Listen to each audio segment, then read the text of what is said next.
Hey, ¿cómo estás? Yo pensé que ibas a ir. Pasó pues.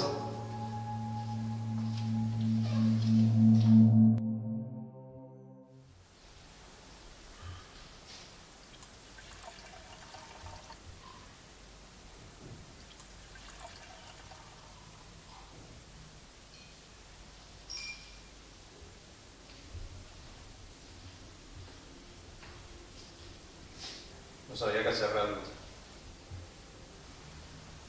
Todo estaba silencioso. No había nadie.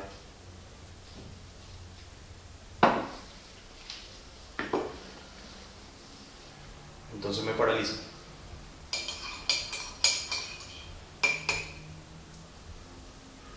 Empecé a ver todo borroso y mis manos me temblaban.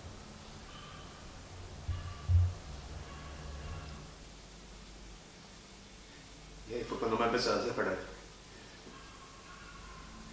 Sentí que perdí completamente el control. Lo peor es que no había nadie.